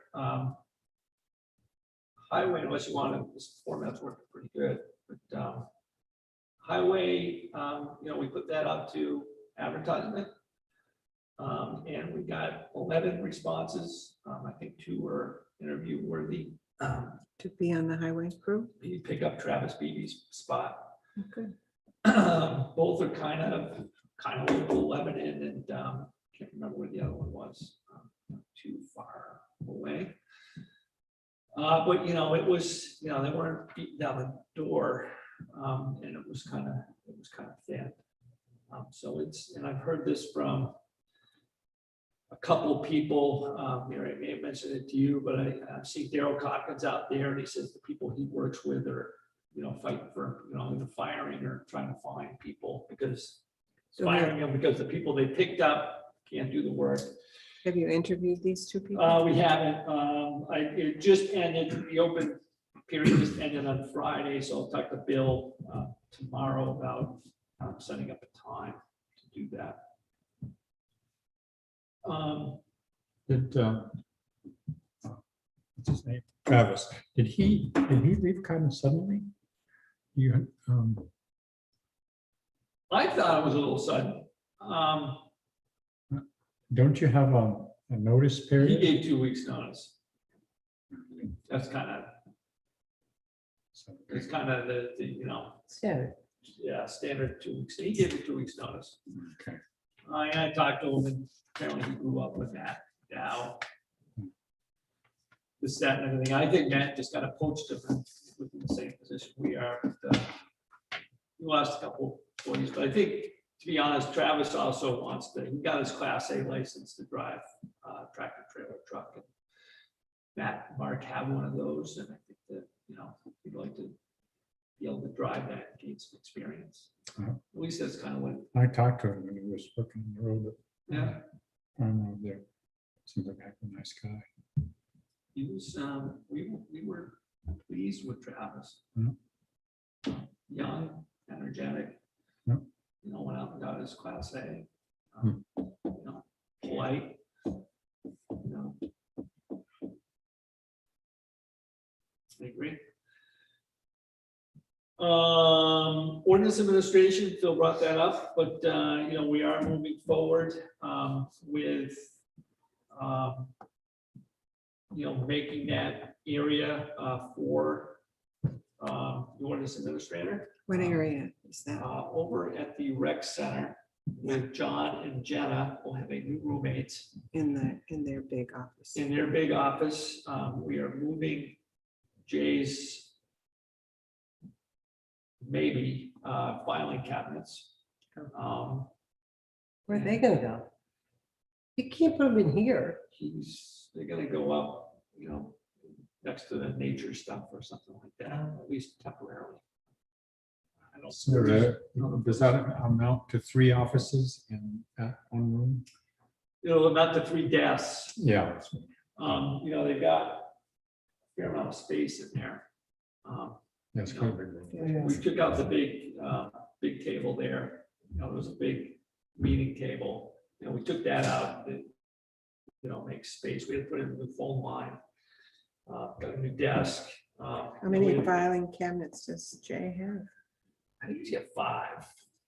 He says 4. Might be 4, but I think it's more like 5. Like this wide or? Okay. No, the narrow kind. Yeah. But he's got like 7 years of stuff on top of the filing cabinets. He's like, yeah, he's like, oh, you know, yeah, they just need to be open and put in the filing cabinet. It's like, you know, Jay, you haven't looked at this stuff in 7 years, you know, just recycle it, be done with it. But he says- I know somebody who could help with that He says process. he's gonna clean it. Jim's gonna help with that? He's on the planning commission. I don't know if you wanna stick it with the new guy. I I think the guys that have been there for 30 years, be the ones that, you know. We need something to get the bird files. Oh, Yeah, see, it's the new guy who can go in and he's not emotionally attached to Well, you know, anything, good point. right? Good point. You know, So just say, hey, Jim, you just need to get rid of it. I and don't be- think I want to tangle with Jay Bower over filing. You're good. Yeah, Michelle go and do it. Michelle would probably My be, whole life right now. she would be, Besides from my married life is one Rubbermaid container. She got rid of everything. she would be ecstatic. She would just be in her Yeah, see, she has no hopes and dreams tied up with that 30 years of paperwork, You know, so she there's could go in, envelopes, you they're know? stamped with like 2015, you know. I mean, just, but anyway, you're right, you know, I'm sure, you know, he said by the 4th of July, he'll do it. I'm sure he'll hit it, but we'll see. So when do you hope to have this new ordinance person? I hope to advertise this fairly soon. I And mean, when do you hope to have this person start working? I would, oh boy. I would say some point in September, I think would be, you know, good. I understand Tom had some difficulty hiring somebody. I saw who's the folks across the river advertising for a basic planner type position.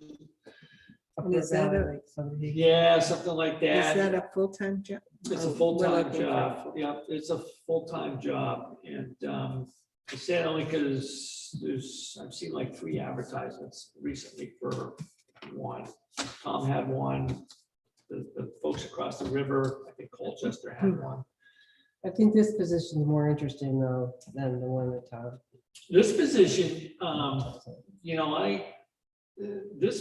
know, for somebody young coming out of graduate school. So when I graduated from UVM, Natural Resources, this thing is going to you're gonna get your teeth onto a lot of different aspects of this. And, you know, I think in not too distant future, you know, to be able to start implementing some planning tools at a basic level, you know, that hasn't been there before, and to kind of get that ball rolling and to start to see some results, you know, off of, you know, a basic, you know, building permit ordinance, but, you know, other things need, you know, floodplain bylaws need to be written, you know, Two Rivers can help with that, but I mean, it's, you know, it's all the basics, you know, it's kind of ABCs of municipal, you know, planning before you become like a,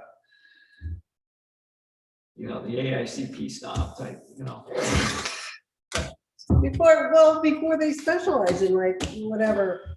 You know, which is kind of what I'd like to see, you know, us get, you know, I'm not sure what's gonna happen when we put that out there, but you know, I just think it's a really good opportunity for someone that's gotten an education in this, but is yet to really get their experience. It's just the basics of, you know, a lot. So we'll see what happens. You know, we could put this advertisement out there and, you know, we're still searching come Thanksgiving. You know, I hope that's not the case. But we'll see. Is that your phone? It could be, that's the emergency response app. So if there's a call by the fire department, the first responders that accept it. So yeah, so we're, you know, the only thing really holding me up is the fact that, you know, this highway position kind of came up and I kind of prioritized that. I felt the need to kind of get that office area, you know, before I started talking to somebody, you know, at least have the basics of, you know, what would resemble an office, so. Listers are finishing up agreements. I think they had 10 official ones. They had 3 that came to them kind of, you know, requesting, you know, some detailed information, and I think they acted on them as agreements kind of procedurally, so that would open up some options for these residents if they want to pursue it further. But 10 official, 3 question marks. So that I think they're looking to adjourn that Wednesday. So then when will we know how many have to be further active? So I can't remember the time frame. So they need to, they'll adjourn. They then need to write up their decisions. And those decisions have to be out by a certain date. And then they've got, can't remember how many days, 10, 30 days, something like that, for if they want to take it to the next level. to respond to that. So it's unknown. However, she felt as though they could maybe watch the grand list by like July 1st. So I think Mark was pretty excited that maybe we can send the tax bills out a little bit earlier this year. Oh, So, good. yeah. That's kind of all I've got. I actually should have, I'll just make one comment. You know, I probably should have put this in with the ARPA, but, you know, I'll just go back to, you know, in just that brief period of time, you know, we all of a sudden got talking about various projects. We got talking about other grants. You know, there is a grant out there for almost everything that needs to be done. The ARPA money will be, you know, beneficial to us. It will, but it's very narrow in scope, but it's kind of a slippery slope to say, okay, well, we'll do the you know, the heating system, but while we're doing the heating system, let's do the ADA, and now we got this grant, we got that grant.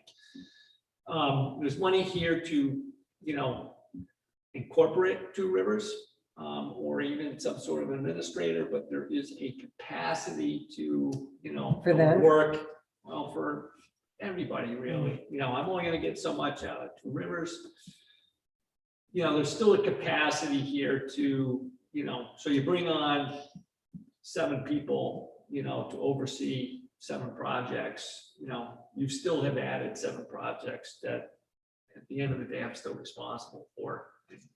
You haven't changed anything with myself or Martin, yet we still got, you know, 2 projects. We now got 7. And God forbid a FEMA event happens, then we just completely go, you know, underwater. So it's easy to get caught up in the exuberance. It's easy to say, look, we've got all this great money. At the end of the day, I think we've got some real key things that need to be done. We try and, you know, check that box first. You know, other stuff that can be done, I think is beneficial, but, you know, I think it outlines it in the agreement. It basically says, you know, what you're telling us is you have the capacity, the means, the professionality to do this. And I think I would say, let's make sure that we have personality to kind of see this through and get it done, because I think that if we had too much other stuff on our plate, it would have been difficult to see the Mace Hill project and our difficulties with FEMA to have wrapped that up, and to have that come forth. And even with what we got, we were still, you know, we probably could have gotten more if we had, you know, buy hours or builds hours. But, you know, at the end of the day, we covered that project. The money came back to us. We were able to get it done. It was paid for by FEMA in the state of Vermont. But, you know, it's just important. You know, that thing was wrapped up last November, yet, you know, it was kind of still a little bit of a fight to get the money, and the money that we deserved. I think that if there was too many other things going on, that would have, you know, may have come in, but certainly would have been, you know, another 6, 7, 8 months from now. It's just, anyway, that's my simple message. Well, congratulations on getting that in. We feel, Martin and I feel pretty Yeah. happy about Yeah, that. oh, victory. So that's my 2 cents. And you wrap that up with, you know, Conservation Commission wants to do something, the Energy Committee wants to do something, and, you know, at the end of the day, you know, you know, I'll come back to, we've got some core things that need to be done.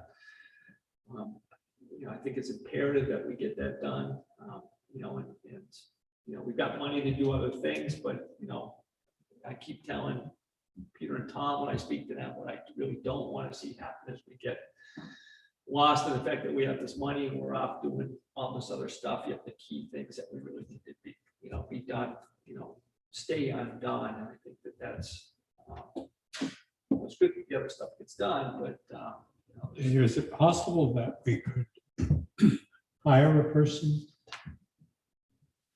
and pay that person's salary But that's what Dave is saying, out though. of this money Yep. and oversee the whole thing? So the answer is kind of yes and no. So, Because well, he still has to oversee that person. so who's the answer is, overseeing you everything know, else. it depends on your project. So if you got a boiler project and you're trying to do a culvert project, you know, it's gotta be a unique individual that's capable of doing both. You know, so my understanding is you can hire, you know, we could hire Two Rivers for the grant stuff and possibly hire, you know, administrator or, you know, a clerk of the works type. However, you know, I can't designate, you know, my powers to this individual. You know, I can't, you know, at the end of the day, you know, the responsibility for the project ends on me. So, you know, if you have like 2 projects in an individual, then I think that, yeah, I think that works pretty well. But if you say, you know, hey, we've got, let's just say we get the county money, we've got 900 grand, and we feel that, you know, obligation to use all this money and to make everybody happy, and we're gonna do 9 projects. And I don't think you could probably do 1 administrator for 9 projects. You may end up with, you know, 2 or 3.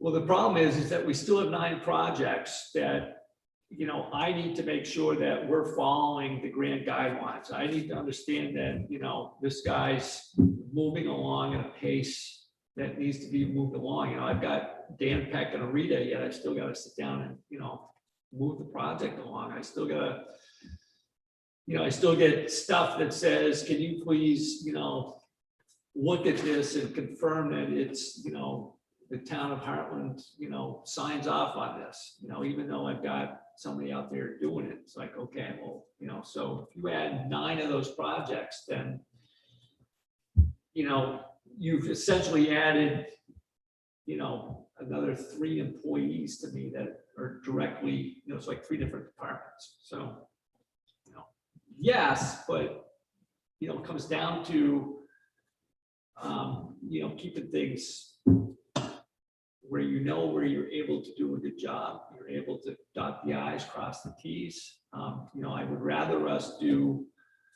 yeah, I'll go on the record, say I'd rather do 4 projects and spend 600 grand than say, well, heck, we've got to spend all 900 grand, and therefore we got to go out and run around with our tails cut off.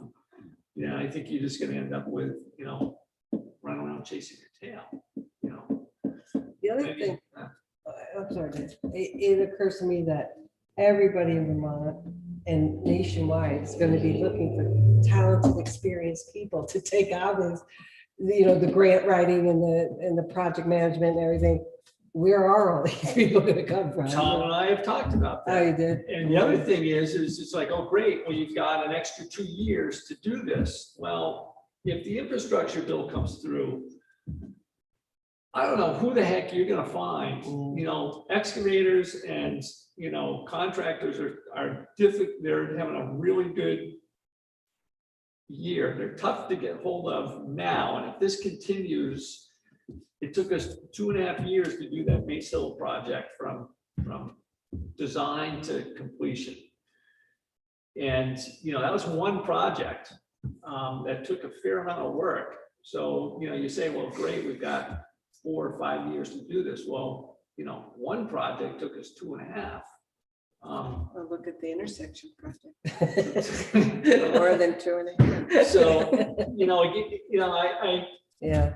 I just temper the, you know, it's just easy to say, look, we've got all this money. This is a great thing. We can do all these great things with it. You know, again, you know, with however family members you have, I'm not sure you can go from 100 head of cattle to 1,000. You know, something's gonna, you know, Something's gonna give. Something's gonna happen there, and you know, I'm not saying we're going from 100 to 1,000, but as you take more on, you know, I can have assistants doing it, but at the end of the day, I've still got, you know, Bill to take, you know, we still have highway projects going on. You know, I didn't even talk about the ditching projects and the asphalt projects, making sure Bill's keeping on track with that. You know, I got John with a broken hip, and, you know, just, you know, 4th of July in and of itself, you know, it's on Life goes John, on, it's yeah. on John, but, you know, it's still, you know, I'm still involved, you know, so you can't uninvolve me. you know, unless I was to, you know, clone a second one, you know. Not sure you would want that. You know, I don't know, chocolate chip Dave. cookies all the time. So, you know, I just think it's important that, you know, we, you know, keep things in perspective, you know, we stick with, you know, a goal and, you know what our priorities are and try and pluck those off and you know, I'd rather do that than, you know, at the end of the race, say, well, we spent it all. It's like, well, okay, but how well did you spend it? Mhm. You know, did you get done what you needed to get done? What do you think? We done? Yeah. Okay. Motion to adjourn at 7:38, 7:37. Amen, hallelujah.